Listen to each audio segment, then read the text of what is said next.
Assalamualaikum warahmatullahi wabarakatuh. Perkenalkan, nama saya Nurmia dari program S1 Farmasi dengan NIM SF23060060 dari Stikes Bakti Pertiwi Luraya Palopo. Di sini saya akan menjelaskan tentang membran inti sel. Yang pertama yaitu retikulum endoplasma kasar. Retikulum endoplasma adalah jaringan membran di dalam sel tempat protein dan molekul lain bergerak. Protein dirakit di organel yang disebut dengan ribosom. Ketika protein ditakdirkan untuk menjadi bagian dari membran sel atau dikeluarkan dari sel, ribosom yang menyusunnya menempel pada retikulum endoplasma sehingga membuatnya tampak kasar. Selanjutnya saya akan menjelaskan tentang apa itu ribosom.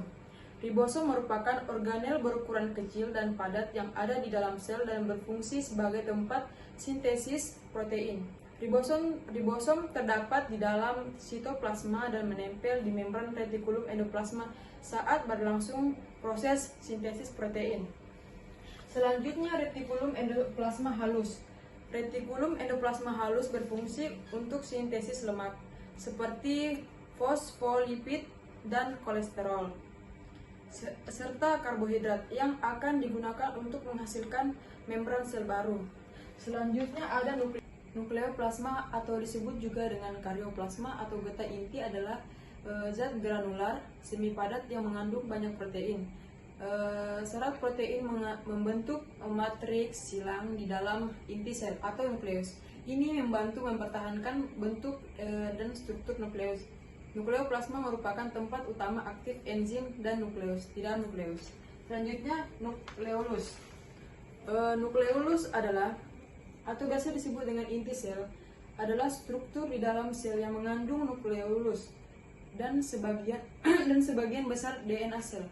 Fungsi inti sel adalah sebagai pusat komando sel yang mengirimkan petunjuk ke sel untuk tumbuh matang, membelah atau mati. Selanjutnya membran inti sel.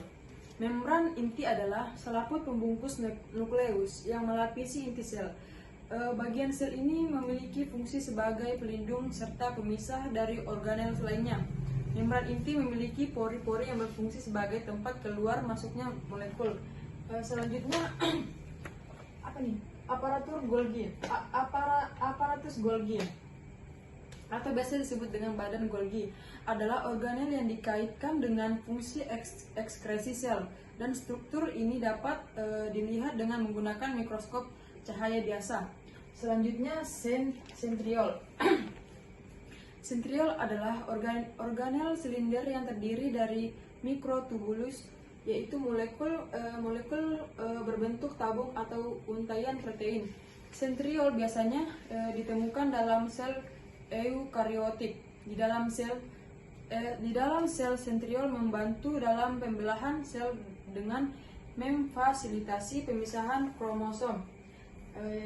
Selanjutnya lisosom. Lisosom adalah merupakan organ dalam sel tubuh yang berfungsi mencerna senyawa seperti karbohidrat serta protein. Nah, untuk menjalankan fungsinya dengan baik, lisosom membentuk enzim tertentu. Sitoplasma merupakan cairan di dalam sel yang mengelilingi nukleus dan menjadi tempat untuk organel sel menjalankan fungsinya. Organel yang dimaksud meliputi mitokondria, lisosom, ribosom, retikulum endoplasma, dan aparatus Golgi. Selanjutnya yaitu membran sel.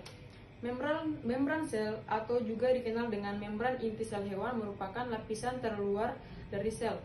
Fungsinya sebagai pelindung isi sel dan mengatur keluar masuknya zat dari dan ke dalam sel. Zat yang dapat melewati dinding sel yaitu air, zat yang larut dalam lemak, dan ion tertentu.